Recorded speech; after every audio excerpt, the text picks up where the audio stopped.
High school sports are one of the things that make living in California so great. But sometimes the behavior in the stands can overshadow our achievements on the field. I love it when my parents show up for me. But being booed for missing a play could be crushing. And remember that refs are people too. They're trying their best to call a fair and correct game. Hey, and enough with all the swearing. No one should feel insulted or ashamed because of their race, ethnicity, or gender. We should be able to hold our heads high after the match, win or lose.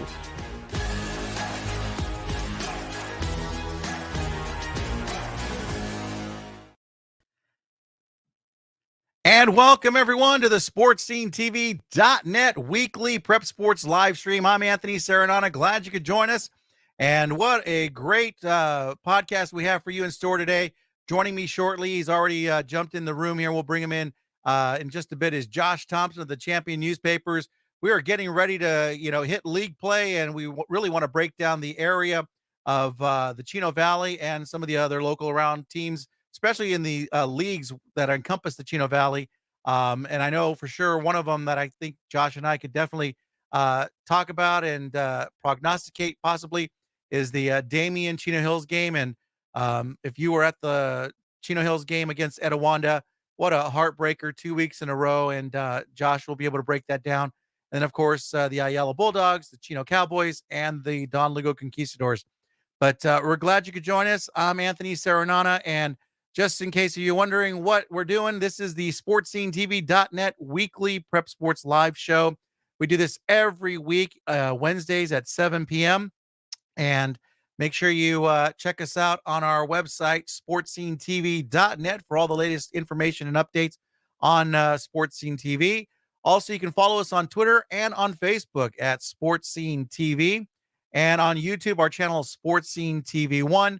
And on the Instagram, on the gram, Sports Scene TV 1 as well. And of course, we always love to see your questions and comments. They're all welcomed, especially if we can post them up here. So just remember, when you go to comment, you'll probably get a pop-up that says allow StreamYard, which is the host or the service that we're using that allows us to go live. It'll ask to have access. And basically what that does is allows it to see your avatar and pop it up on the screen. So when we see your comments, it'll show your avatar, your picture. Also, don't forget on game nights, send us your team scores, stats, any photos and videos that you might have you want to share with us. We've seen some great ones already this coming around this last week, and then of course coming in with league play. And just want to make you well aware that we have a new Sportscenetv viewer giveaway. So if you go to our Sportscenetv YouTube channel, if you're watching it now, hit the subscribe button, click the bell notification so you'll get alerts when we go live or post new videos, and put in a positive comment. That'll put you in a random drawing for a nice little something you might want to, grab possibly before a game or after a game. It'll pretty much feed the appetite. So make sure you do that. And if you can do that by Wednesday, 12 a.m. Pacific time of this, coming up Wednesday, and we'll do a drawing. And once you've been selected, we'll notify you via email or via message during YouTube. So again, don't have to do it live. Just as long as you subscribe, click the bell icon, like us, and put in a positive comment, we should be good. And definitely like to thank our viewers, our audience for tuning in and joining part of the crowd. So let's jump right into it. Week 6, our game of the week was Diamond Bar versus Roland.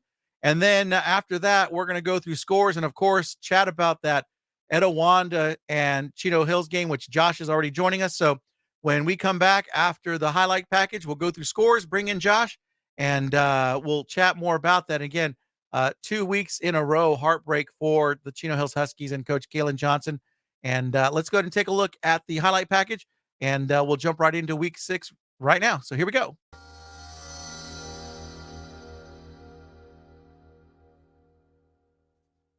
Our Week 6 Sportscenetv Game of the Week takes us out to Diamond Bar High School as it's homecoming night for the 5-1 Brahmas as they host the 4-2 Roland Raiders. Not wasting the opportunity of having possession of the ball to open the game, Diamond Bar on 2nd and goal from the Roland 14-yard line. Brahma's backup quarterback and sophomore Quinton Mendoza fades back and throws the pass to the corner of the end zone where it's caught by Brahma's junior wide receiver Kai Jenkins for the touchdown. Diamond Bar caps a 7-play, 43-yard drive to take the 7-0 lead in the first quarter. However, Diamond Bar's lead didn't last long. On the ensuing kickoff, the Raiders' Michelangelo Guerrero catches the ball at the Roland 22-yard line. The junior runs to his left to run the sideline route and goes 76 yards to return the ball into the end zone for the touchdown. The game is now tied at 7 in the first quarter. On the Brahmas' very next possession, it wouldn't take long for Diamond Bar to answer back. On 2nd and 6 from the Raiders' 31-yard line, Diamond Bar quarterback Quinton Mendoza throws a short pass to teammate Kai Jenkins, who makes the catch and goes untouched into the end zone to score the touchdown on the 31-yard pass play. The Brahmas just needed 5 plays to go 69 yards on the second drive to regain the lead over Roland 14-7 with 7 minutes remaining in the first quarter. Still in the first quarter on 2nd and 10, the Brahmas from the Raiders' 42-yard line. Diamond Bar's Isaiah Young gets the handoff. The senior running back runs to the right and then cuts back up the middle to then go to the left side and into the end zone for the touchdown. It just took Diamond Bar 3 plays to go 58 yards and score their 3rd consecutive touchdown on as many possessions in the game. The Brahmas extended their lead over the Raiders 21-7 with 3:54 remaining in the first quarter. Moving into the second quarter, the Brahmas, with their 4th consecutive possession, on 3rd and 3, gives the ball to Isaiah Young, who runs up the middle and goes all the way into the end zone on the 21-yard touchdown run.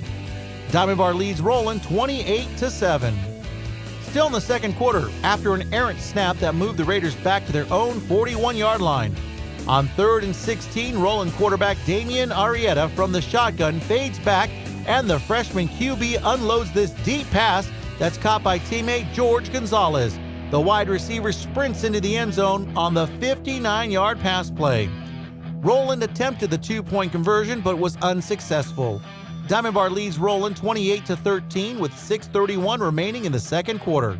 However, the Brahmas offense would quickly respond. On 3rd and 15 from Roland's 25-yard line, Diamond Bar quarterback Quinton Mendoza fades back and throws a pass up the middle where teammate Matthew Molina makes the catch and scores the touchdown on the play.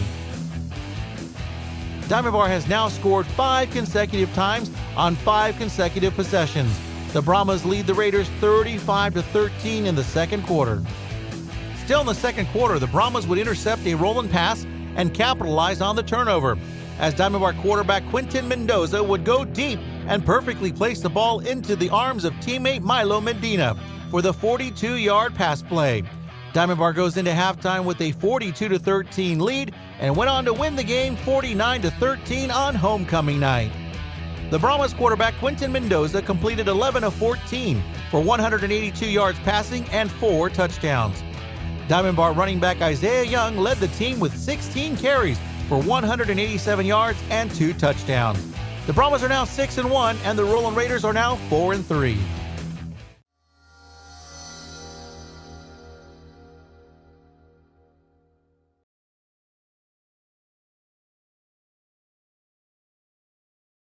Unmute myself there. There we go. So there you have it. Diamond Bar with the homecoming victory and go into, I guess, a bye week and then into league play 6-1. They go in with the big branding iron game, which will be in 2 weeks. So let's go ahead and jump into the other scores here. Here's the one we want to chat about, and I'm going to bring in Mr. Josh Thompson, and let's add him to the stream. There we go, Josh. How's it going? How you doing? Good, good, good. All right. So this was the heartbreaker for Chino Hills. You were at the game. You even called me and said, Anthony, this is crazy how this game went. Actually, I believe it should say final overtime, right? It was in overtime, yes. So break it down for us, Josh. I mean, this is the second game that Keelan Johnson and his team have, had a good game, and then it just kind of, didn't end the way they wanted to, especially after that Chino Hills battle for the bone game, and now this. So break it down and let us know what you saw and how we're possibly going to see this when they open up league play coming up. We'll chat about Damien later on, but let's just focus on this one. Yeah, this was the first league game for both Chino Hills and Etiwanda last Friday at Chino Hills. Etiwanda's coming in, I believe, with a 3-3 record coming into that game, and we all knew that they'd give Chino Hills a good fight, which they did. Both teams came out a little slow offensively, but the defenses were outstanding for both teams. Finally, Chino Hills broke through on the special teams play late in the first quarter. Kanye Childress picked up a blocked field goal on special teams, of course, and ran it back for a touchdown to give Chino Hills a 7-0 lead. So that kind of gave them a little cushion there. Etiwanda came back and tied it in the second quarter, midway through the second quarter. The 22-yard pass that was actually deflected off a Chino Hills high defender. He just tried to swipe it away, knock it down, and it deflected right into the hands of Etiwanda receiver, and he ended up scoring a touchdown there, so it made it 7-7, which is the score that they went into in halftime.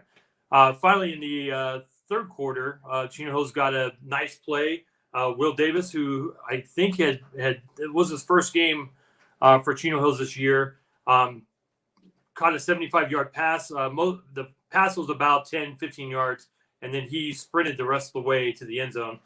So that gave the Huskies a 7-point lead. They ended up scoring one more touchdown to make it 20-14. The extra point was missed on that last touchdown. That was AJ Quijas, I think I'm saying his name correctly, on a 5-yard run.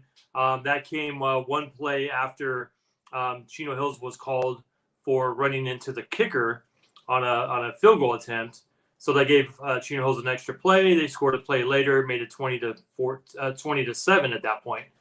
And then the PAT was missed, which turned out to be big later on. Etiwanda came back, had a 50-yard pass to Kyle Cherry, also a 15-yard pass to Aiden Gay that ended up tying the game at 20-20. The reason that Chino Hills' extra point was the miss was big is because Etiwanda came back and missed their own extra point. So the game went to 20-20, went to overtime. Chino Hills got the ball first in the overtime, ended up having to settle for a field goal attempt, and the field goal attempt fell short of the goalpost. So Etiwanda got a chance to win the game, And 3 plays later, Davis, the quarterback for Etiwanda, scored on a 9-yard run, and Etiwanda won 26-20 to win their first game in league, and that's the second game in a row for the season. But for Chino Hills at home, second game in a row that they've lost late, and another close game. So a heartbreaker for Chino Hills, but they'll come back, and they have a great game against Damien, which we'll get to here in a second. Yeah, so being there to watch the game, you said they started strong, and it just sounds like mistakes is what was costing them. Didn't sound like there was too many penalties that were in the game. So I guess it was just those errors that they had made. Yeah, just a couple of little maybe not some good play calling. I know late in the fourth quarter, Chino Hills had the ball, game's tied at 20-20, and they pretty much tried to throw the ball deep. Maybe they're trying to win the game, of course, but tried to throw the ball deep, but it fell incomplete, and the clock stopped. That eventually could have given Etiwanda time to get the ball with about 30 seconds left, and luckily Chino Hills punted and went deep in the Etiwanda territory, and Etiwanda took a knee to go to overtime, which was a good decision for them, based on what happened after that. But Chino Hills definitely had a chance to win this game. In regulation, a couple missed kicks didn't help, letting the 2 late touchdowns. In this game, it was 20-7 Chino Hills, and Etiwanda scored the final 19 points over about 8.5 minutes, and plus the extra time in overtime. There's no clock in overtime, but they had that possession there. So 19 straight points. I'm sure Keelan Johnson wasn't very happy about that. Yeah, and it's interesting that last week it was something that had briefly mentioned, and with Nick Baez always going to Chino Hills, where there, when he was with Rancho Cucamonga, it always seemed like there was always some last minute or late seconds, things that came out where they would either get the win or Chino Hills would get the win. But it just seems like there's something with Nick Baez and Chino Hills. There's that thriller going on with them. So it's interesting. They kind of got comfortable as the game went on. Chino Hills defense was really stopping Etiwanda early the first half. I know they had the one touchdown that tied at 7, but the Huskies defense was really stopping Etiwanda at will. And, as the game went on, Etiwanda got a little bit more comfortable in their offense, and then were able to drive. And I know Davis, the quarterback for Etiwanda, ended up with 247 yards passing, and that's quite a bit. So, and he had ended up with 3 touchdown passes. So they got comfortable as the game went on. And but Etiwanda deserved the win, and Chino Hills is just a heartbreaking loss for them. One thing I wanted to point out too, which I thought was really cool of Chino Hills after losing such a heartbreaking game, is that the Chino Hills High Band was performing a full-on show for the audience after the game was over. They were in full costumes, full everything, and I thought it was really cool of the Huskies to take a knee at one of the sidelines there and watch their performance, just minutes after, having such a heartbreaking loss to Etiwanda. So I thought that was really cool of them to show their support for the band and the color guard, like I said, just minutes after losing that heartbreaking game. Well, definitely a nice positive note with prep sports, especially with the kind of last week or so that we've been seeing in the paper. But it's always good to note those positives there, and the great job by those student athletes. So why don't we go and move on, because this next score is one that I think kind of shocked everybody. But Damien with the victory, 27-18 over Upland. I know you and I had talked, and we said, Damien is a solid team. Could it have been just, the non-league schedule they have? They're playing, tough teams. And, they come out with a victory, 27-18.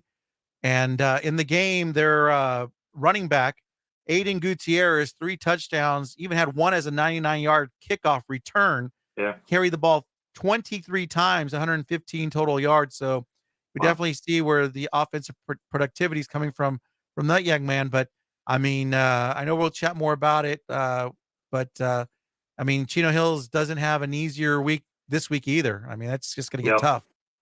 Yeah, I know. I mentioned to you a couple weeks ago, and I said Damien's going to be one of the teams to watch out for. and I don't think a lot of people gave Damien a chance to win this game against Upland because of the whole situation with the coach and the couple of assistant coaches. And, Matt Bechtel was not even on the sidelines. He was in the stands in the front row. I don't know how much influence he had from that vantage point over the offense or the defense, in that game. But for Damien to come out with all of that adversity taking place over the final week, or the previous week against Bishop Vermont, and coming out and beating a team like Upland, that just really shows the heart and the soul and the will for the Damien Spartans to come out at first league game. It's very important. There's only 4 league games in the Baseline League, and so every victory is just as important as the other. But to come out the first game and to beat a team like Upland, who's a very, very good team, really showed how strong this team can be. Now moving forward, now they got this win, now they know that they can do it. And it would be a letdown, of course, if they, totally, scored 3 points or got shut out to Chino Hills the next week. But they showed they can do it. And it's going to be a very tough game with Chino Hills this week for both Chino Hills and Damien. I mean, they're both good teams, and they it's just going to be a fight to the finish. Yeah, absolutely.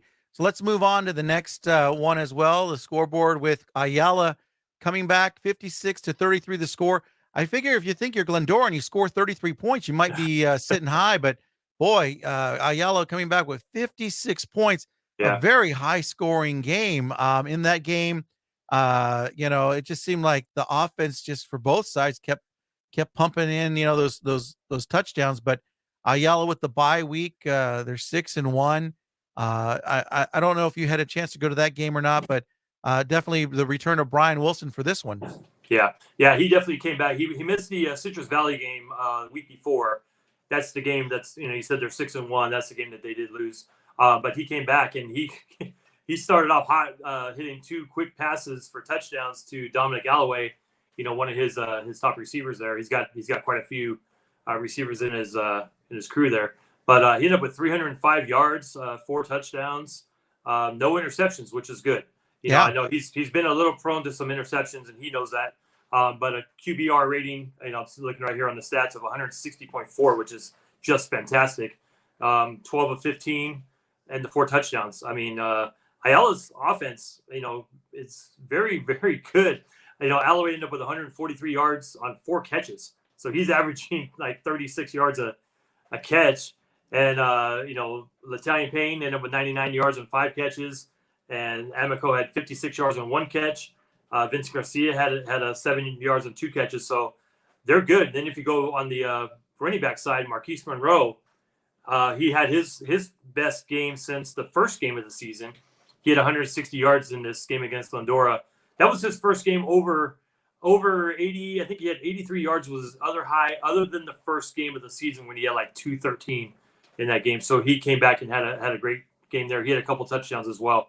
And then Hernandez for Ayala had 107 yards on 9 carries, and even got a touchdown from Elijah Ibanez too. So 1 yard carry for him. So, one thing that's worries me with Ayala now, I know their defense is very good, but giving up 33 points to a team that came in the game as a 2-3 team, I think it was, coming into that might be a little scary for for Ayala. And but I know putting up 56 points a game against a pretty good Glendora team is not bad. So I think that 33 points may worry Coach Gracia a little bit. I know they'd like to get that point total down, but they've had some games this year where they've given up quite a few points. The Lusinger game, I believe they gave up 33 points in that one as well. And now, it's a pretty good team. So when you get to the CIF playoffs, you're going to want to have that point total go down a little bit and have your offense playing exactly how you have. But I think with this team, they're good. And coming up, next week after this week's bye week, they have Charter Oak, and Charter Oak is no joke. So that's going to be a good one coming week 1 of the Mountain View League. So should be fun. Yeah, mentioning that, let's go to the next one. Yeah, Charter Oak with the big win, 34-3 over Los Altos. They're 6-0. They had that bye week the first week, so they're going to keep chugging along this week. I think they play like Marina or something, but we'll chat about that. But yeah, Charter Oak definitely in that Mountain West League, and that's going to be a I think them and Bonita. I think you'll see Ayala, Bonita, and Charter Oak really, really do well in that league there. So let's go ahead and move on to the next score then. Speaking of Bonita, they come away with a victory 42-35 over Northview. I think this is the same Northview team. Didn't they play either like Don Lugo or Chino or someone in the area? I believe they played Don Lugo, I think. Yeah. I think that's who it was. So both those teams are very good too. Bonita is going to be a force in the Mountain West League with, like you said, with Altaloma and Charter Oak and Ayala. I mean, that league right now I think is up for grabs. It's going to, Ayala plays Charter Oak game 1. I believe Bonita plays Charter Oak week 2. Ayala plays Bonita week 3 of that season. So, if they all beat each other, that will be league champs too. So, it's going to be a fight, and like I said, another fight to the finish in that league because all those teams are very good. Yeah, for Bonita, they have another. We're talking about Ayala and Charter Oak. Part of their strength is their quarterback. Same thing with Bonita. Their quarterback Daniel Andrade, 350 yards, 5 touchdowns. 4 of the 5 touchdowns were to his wide receiver Georgie Marksman. So, I think we know where he's going to throw. It's just how do you stop it? So. Yeah, that's goes into the game plan there as find out who their top receivers are and just figure out a way to keep them from running up the field for big plays. Yeah. So let's go ahead and move on to the next one. We saw the Diamond Bar game earlier with the victory. Walnut also having a good season. They beat Wilson 48-6. They'll be having that rivalry game not this week but the following week. So that should be fun, especially when they get into their league season. And then moving on. Chino with the big victory over Cerritos, 34-14. I actually had a chance to chat with Coach La Rosa, and he said everything was firing on all cylinders. He liked what he saw out there, and when you put 34 points on the board and you hold your opponent to 14, that's pretty good. Yeah, that's very good. I know. I'm looking at some stats here for Chino. Diego Ogata, the quarterback, went 9 for 16 for 99 yards and a touchdown. He ended up hitting Daniel Nakashima, their top receiver, for that touchdown. But they got a lot of points in the yards from the ground this week too. Nathan Blanco went 17 carries for 111 yards and 3 touchdowns. Very good for him. And Ogata ran in a keeper there too. But as quarterback, Ogata ran 81 yards on 9 carries. That's kind of a lot of carries for your quarterback, but if it's effective, it works. We see those guys in the NFL now, Jalen Hurts and Lamar Jackson, those guys, they're getting 9-10 carries a game. So if it works, it works. Let's go with it. It's just trying to make sure that guy stays healthy, not take a big hit somewhere. And I know most of these guys are playing 2 ways as well, both defense and offense. So, Chino's really doing well now. After the Melcan game, 27-3 against Don Lugo, which I think a lot of people may have picked Don Lugo in that game. I know I was thinking it could be close, but I, kind of thought Don Lugo could win that one too. But Chino really came out and played well. So they got league coming up here next week. Not this Friday, but next week. They finished first in that league when they started that league in the first year, 2 years ago, and they finished in second last year. So they have some pretty good teams, Roland, Pomona in there, and so they're going into their league season with good momentum with this win over Cerritos. Yeah, and then you mentioned Don Lugo, so let's go ahead and bring that up. They played a tough San Dimas team. San Dimas the last few years with a strong program, 42-12. And as you mentioned, they're going to be going into league play soon. So maybe when they go up against one of their counterparts, putting themselves up against teams like San Dimas helps them out. Yeah, and they have one more game to get through this week against South Hills. It's the last tune-up before their league begins. San Dimas is a very good team, and I know that they probably would have come out and did what they did against Don Lugo. Don Lugo's a very young team, and they got some seniors and things who are really star players for them. But it's just trying to get everybody together and get everybody on that same page and win and get the play calling in, and just try to be effective. They did have one running back, Elijah Montijo, with 87 yards on 19 carries and a touchdown in this game. And Gavin Heinzuk, I think is how you say it. I'm probably butchering that name. I apologize. He also had 61 yards receiving on 2 catches and a touchdown. So They do have some touchdown scores on this team. It's just trying to get it to, to be effective against these teams like San Dimas, who are ranked higher and everything. But these are good games to play, especially for a team like Don Lugo going into league play, because they have teams like Claremont and Chaffee, who are very good too. And so Don Lugo went 0-3 in league last year. They got the same teams again this year. And so playing teams like this, I think you can not worry about the loss so much, just how well did you play. And then once league starts, I mean, if you go, Don Lugo's like this, but if you go 0-7 and then go 3-0 in league, it was worth it. I think in my book, it's worth it because you played tough teams and you got better every week, and then you go in and win league, and then you get the playoffs, and then it's all 0-0 at that point. So, Yeah. All right, and then I think we got a couple more, and then that'll take us to the end of week 6 for the local area. West Covina with a big 30-8 victory. That's, I think, might be one of the teams. One of our local areas will be facing will be West Covina. Yep. And it's just interesting. Over 300 yards rushing for West Covina, so wow. Definitely a dominating running game. And then finally, in the Vala Vista League, Diamond Ranch, a familiar team, played against Chino Hills, and they got a 16-7 loss to Colony, and it'll be interesting to see how they can bounce back in their league play. But that's pretty much it. And Josh, I think it's going to be interesting to see when we come back. What we'll do is we'll take apart again those leagues and discuss what the what the possible outcome is for the Chino Valley teams and some of those teams in the league. Maybe there are just some that are a little more contenders than the others, like we were talking about. So, if you can, we'll hang out here. We'll take a quick break. When we come back, we'll break it down here in segment 2. You're watching the Sportscenetv.net weekly live stream show. Don't go away. We'll be right back here with our segment 2.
High school sports are one of the things that make living in California so great. But sometimes the behavior in the stands can overshadow our achievements on the field. I love it when my parents show up for me. But being booed for missing a play could be crushing. And remember that refs are people too. They're trying their best to call a fair and correct game. Hey, and enough with all the swearing. No one should feel insulted or ashamed because of their race, ethnicity, or gender. We should be able to hold our heads high after the match, win or lose.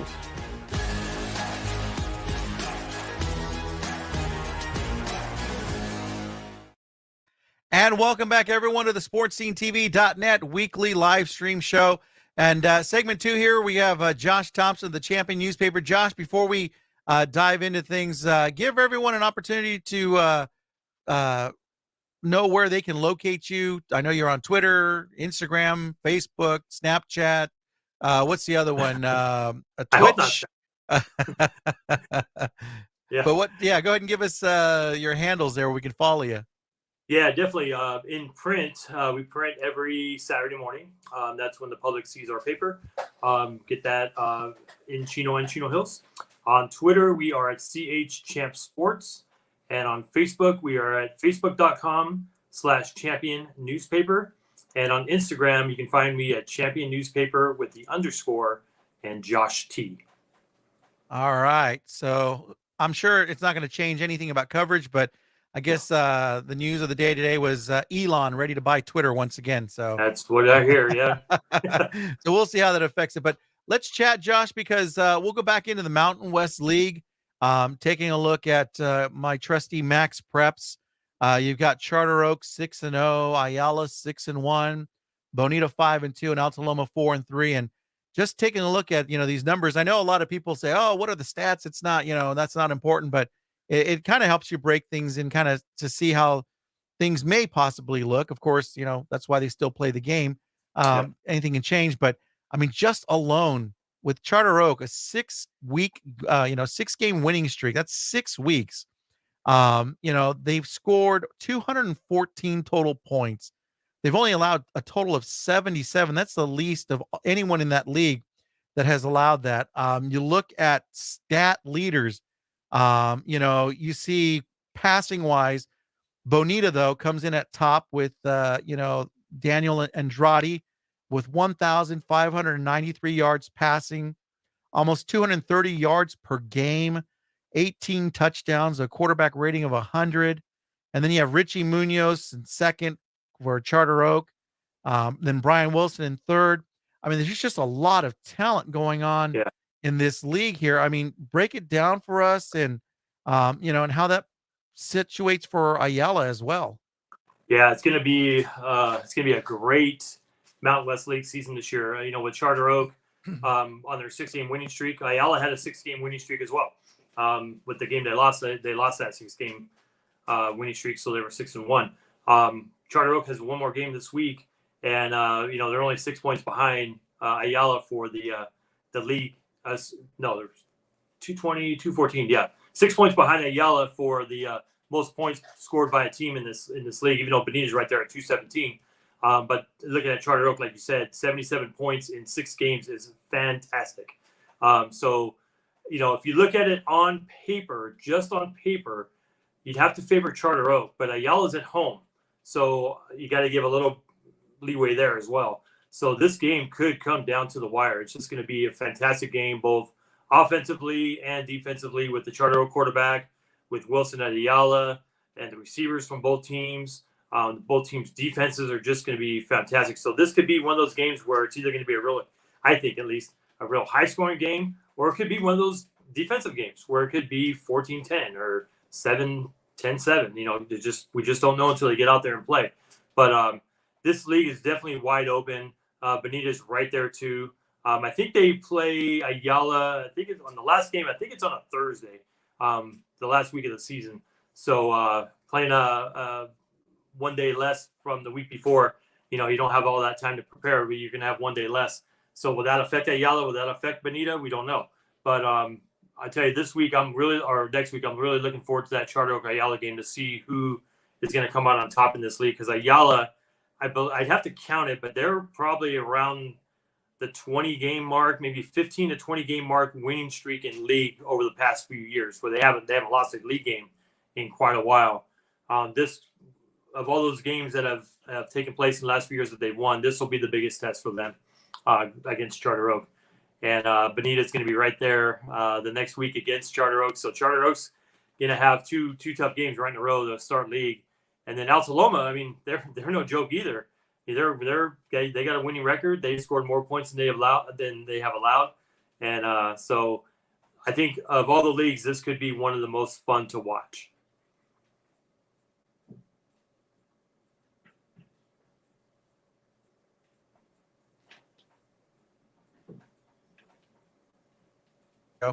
here we are. We could be thinking, we're looking at Charter Oak, we're looking at Ayala, but then, you never know. Alta Loma could just come right out of the blue and, take us all by surprise. So it's definitely an interesting league. And as you break it down though, how do you see it all aligning up? If you were able to kind of predict the future, how would you see that? Yeah, I think it's hard to predict high school games. Yeah, the kids are so good. They're just so talented in this league. But if I think the winner of the Charter Oak Ayala game is probably going to be the favorite to win the title. I think they can both. I know it'd be a great game. I want to see it, but I think they can both beat Bonita, and I think they can both beat Alta Loma. So I think this is just my prediction, and I could be completely wrong. I'd love to see a game, 2 games at the end, to see who can win the league title. If maybe two teams can split it, how that would work. But I really think that Charter Oak and Ayala has got to be the favorite for the league title this year. They're just really, really that good. I mean, Bonita and Alta Loma could really jump in there too. But that game game at Ayala next week against Charter Oak is just going to be, I think that's going to be for the league championship. So we're going to see an early league championship game start off the league season. We'll see, because you never know. They may, the next week not come out as well and lose to one of the other teams, and then we can have a 4-way tie with 1 week to go or something. It definitely could happen, because Charter Oak plays Ayala and Bonita plays Alta Loma. So 2 teams have to win, 2 teams have to lose. Well, the Charter Oak plays Bonita the next week. Well, what if the team that lost wins the next week?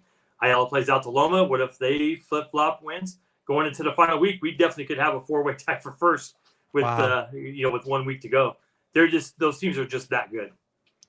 That's going to be an interesting ride, and whoever however they built that league, they did a great job. Yeah. Let's move on then to the baseline league with Chino Hills, Damien, Etiwanda, Upland, Rancho Cucamonga. I mean, who do you? I mean, it's like what do they say back in the Midwest?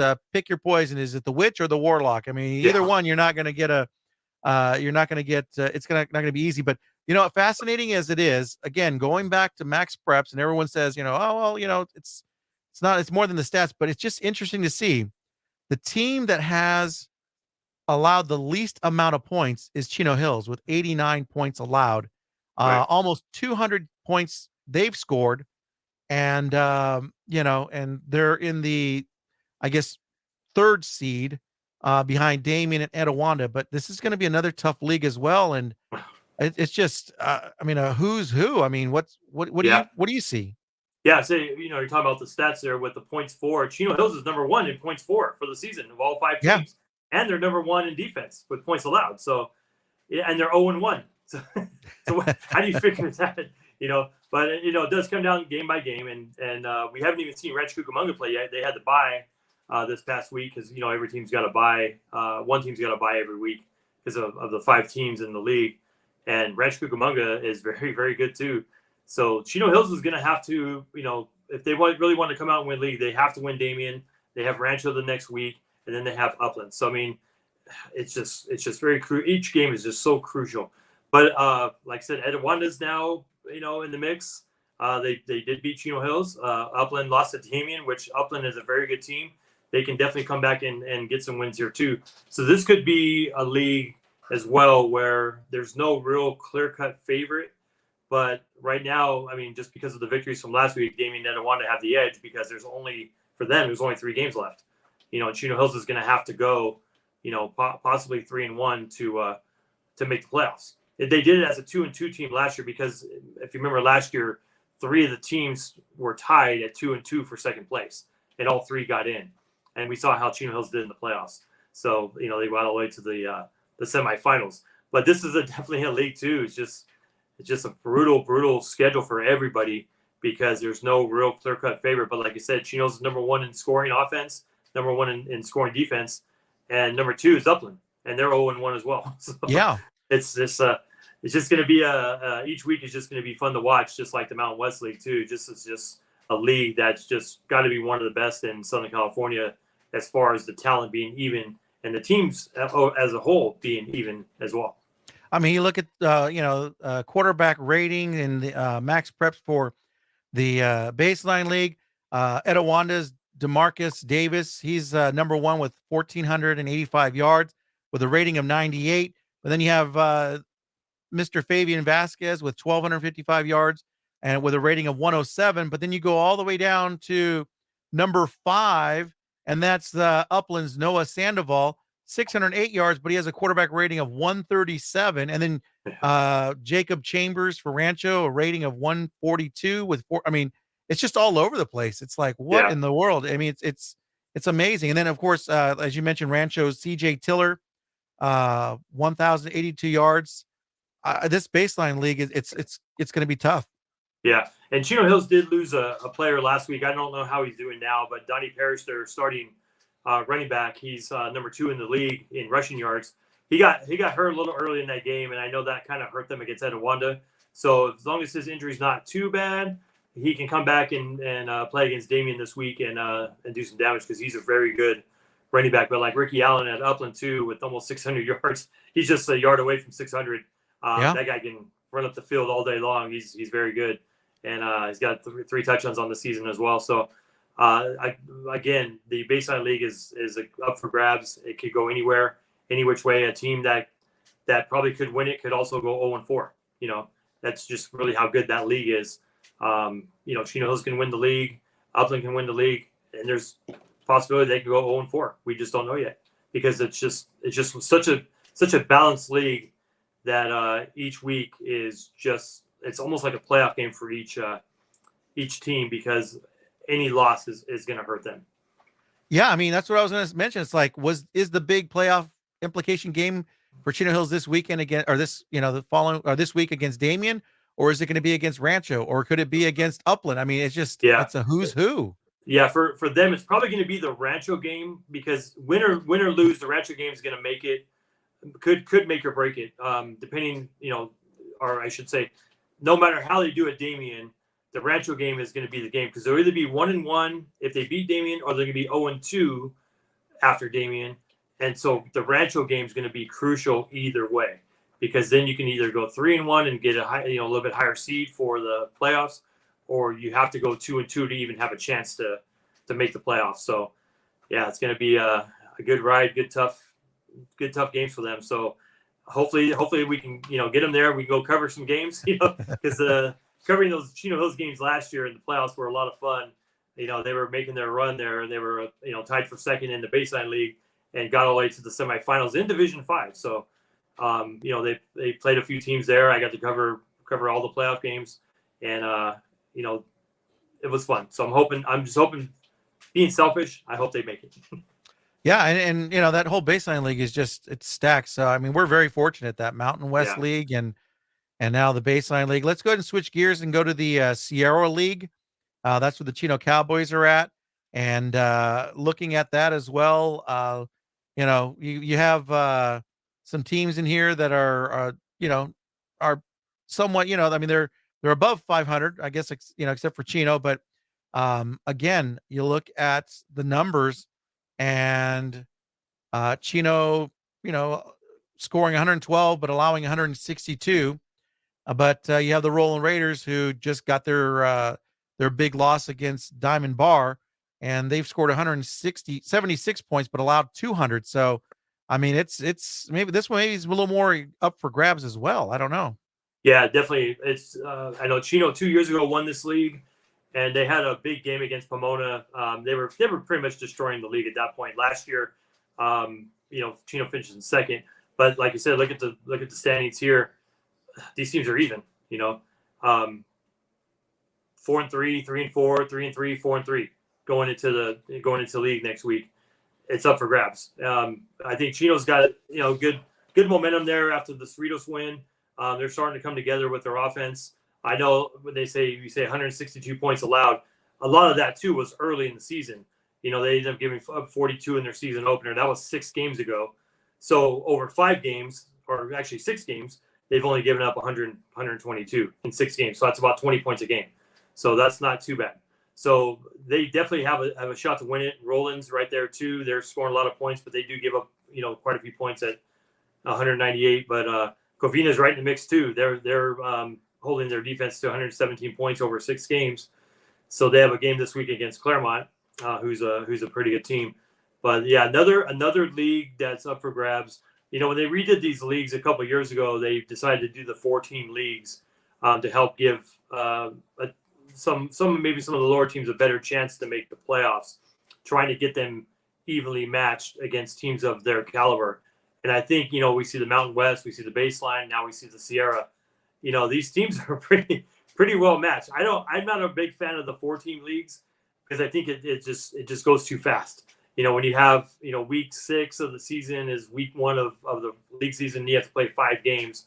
That really is good. But it does give teams a chance to you know, to kind of get going in their non-league games, and then you go to the league, and then now it's all up for grabs.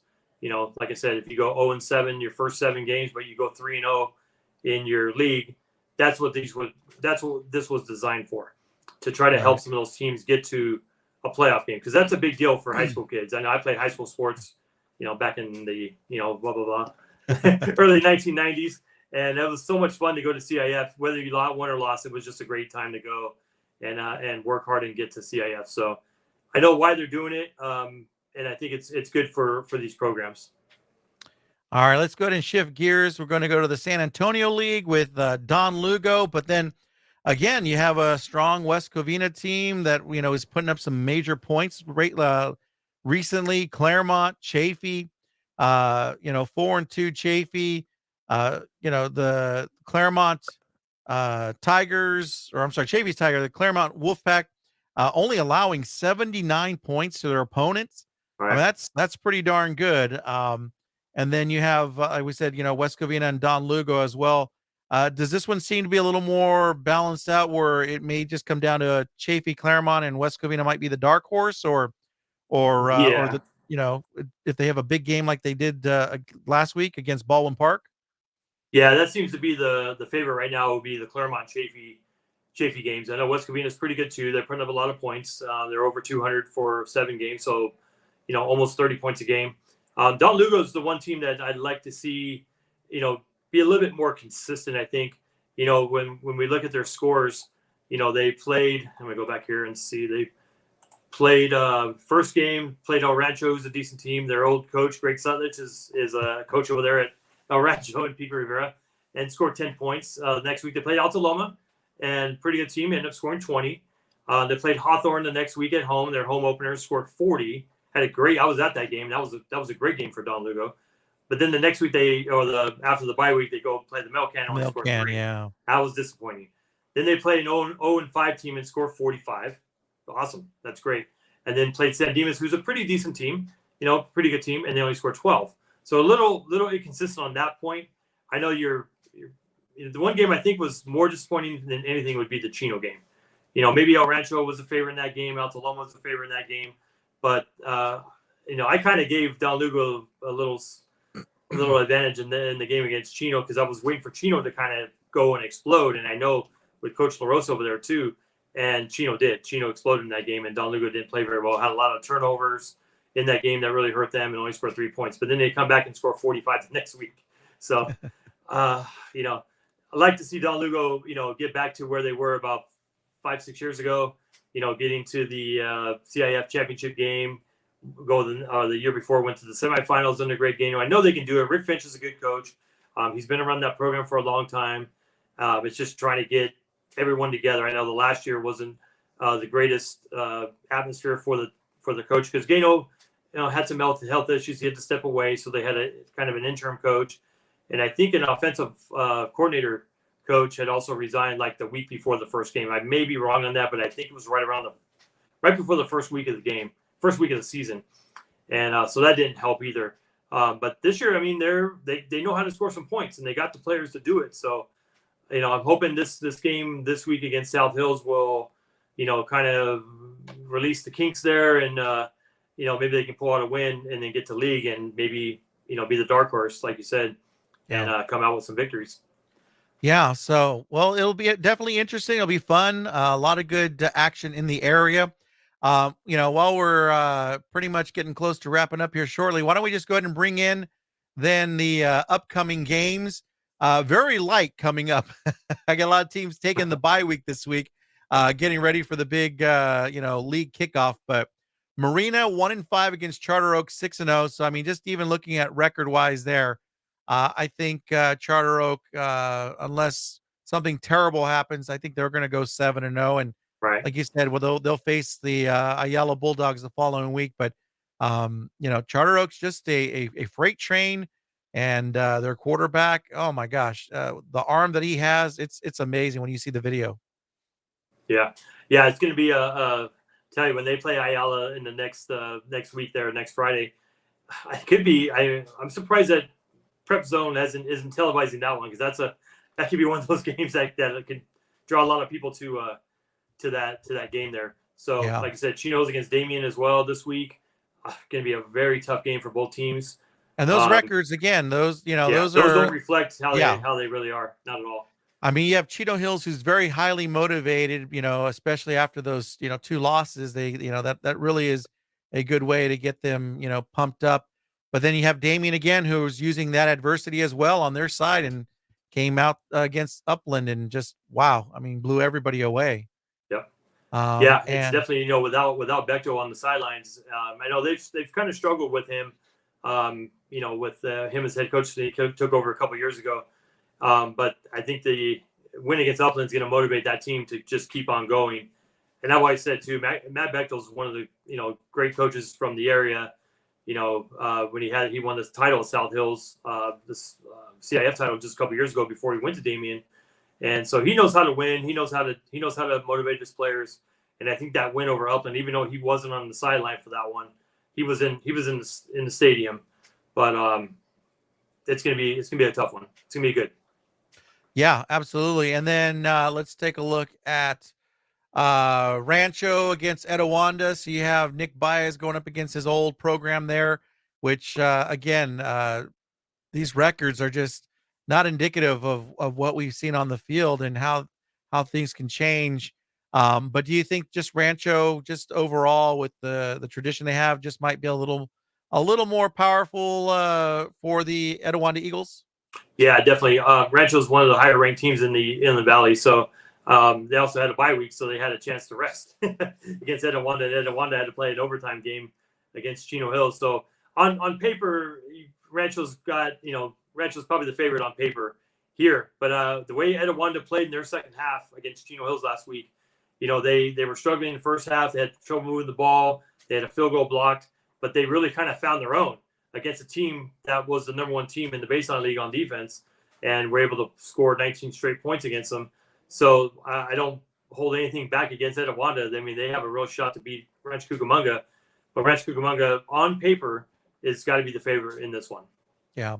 And then to round it out, South Hills is going to be traveling to Don Lugo. And again, South Hills 2-4, Don Lugo 3-3. So this could be a good matchup right here. Yeah, looking at the rankings on Max Preps for this game against between South Hills and Don Lugo, South Hills has only scored 71 points this year, where Don Lugo scored 130. South Hills has given up 190, and Don Lugo has given up 129. But Max Preps has South Hills ranked higher by quite a bit against Don Lugo. So this is a game where Don Lugo, can, like I said, it's their last game before league. It could be a great win for them if they can get that offense together and keep that defense from giving South Hills a chance to score some points. Only 71 in 6 games is not a lot. Right. So Don Lugo might be licking their chops on this one, going, well, maybe our defense can step it up, and our offense can pull out one of those games where they scored 40 against Hawthorne or 45 against San Jacinto Valley Academy. So definitely a game where they're gonna be tested, of course, Don Lugo. And definitely this could be a coin flip on who wins.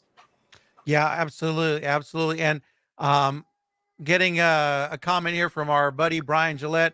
We're talking about Coach Baez and Rancho, but he says their tradition rests on the shoulders of Baez. And, he clarified with another comment that Rancho's tradition was on, Baez's shoulders. So, yeah, I mean, absolutely. You never know how that's going to work out. And it'll be a fun game to watch with league play kicking in shortly. But no excuse not to go out to any local football games. And speaking of football games, Josh, what games will you be heading out to this week? Yeah, this week I'll be covering the South Hills and Don Lugo game. Okay. It is Don Lugo's homecoming game this week. Another one for you. That was Chino Hills, right? I saw the Chino Hills homecoming game against Etowanda. We saw the Ayala game against who they play, Citrus Valley homecoming. So you get to see some homecoming festivities for these teams. I know Don Lugo always puts on a good show, and I saw today Farrah Regal Witt is their I think she's their activities director. I might get that title wrong, but she's their coordinator for all these kind of events. And even today at the school, as part of homecoming week, they had one of their alumni who's an Olympic gold medalist in softball, multi-gold medalist. I think she's won 3. Come and speak to the students today at the school. I couldn't make it today. I had a thing I had to take care of this morning, but I couldn't make it out there. But I know they are looking forward to homecoming and getting the victory on the field and getting into league with a lot of momentum. So it should be a lot of fun. Oh, that'll be awesome. That'll be awesome. And then again, before we wrap up, if anyone wants to get in touch with you or follow you, how are they able to do that? Yeah, so we have our print edition come out it's like Friday night, Saturday morning. You can find it all around Chino and Chino Hills. And then on Twitter at CHChampSports and on Facebook at Facebook.com/championnewspaper.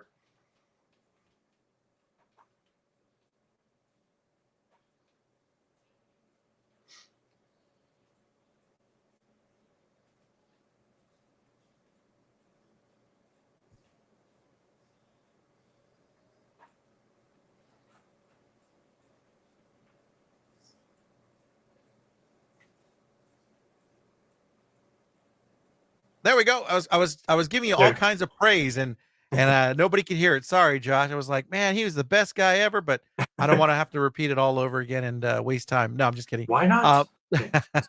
But no, what I was saying is definitely it's cool that the leagues that we discussed encompass the Chino Valley area. It's going to be a unfortunately a tough decision for you when it comes down to it. But if it gets to the grind, but it seems that the Chino Valley is the hotbed for all these awesome games that are taking place. Yeah, most definitely. I'm looking forward to the South Hills of Don Lugo this week, Charter Oak at Ayala next week, and after that we'll see where the big games are, and we'll be out there. Absolutely. All righty, well, that's going to wrap it up for us here this week. We're glad you could join us, and again, for us, you can always go to our website, sportscenetv.net. You'll get all the information that you need. That's kind of the hub right there.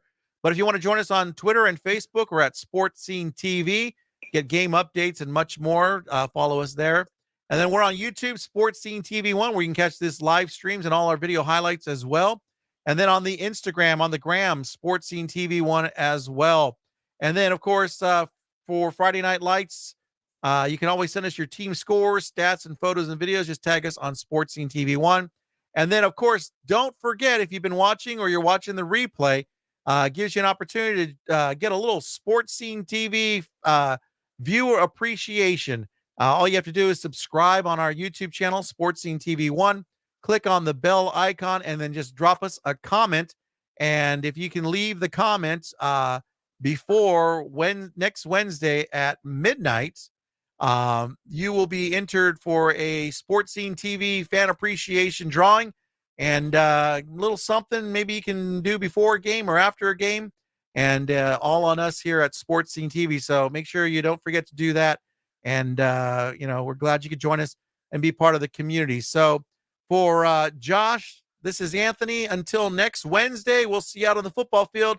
I'm Anthony Serenano. You've been watching the SportsSceneTV.net weekly prep sports podcast here on Sports Scene TV. So long, everybody.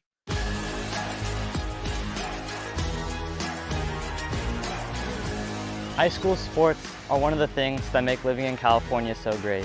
But sometimes the behavior in the stands can overshadow our achievements on the field. I love it when my parents show up for me. But being booed for missing a play could be crushing. And remember that refs are people too. They're trying their best to call a fair and correct game. Hey, and enough with all the swearing. No one should feel insulted or ashamed because of their race, ethnicity, or gender. We should be able to hold our heads high after the match, win or lose.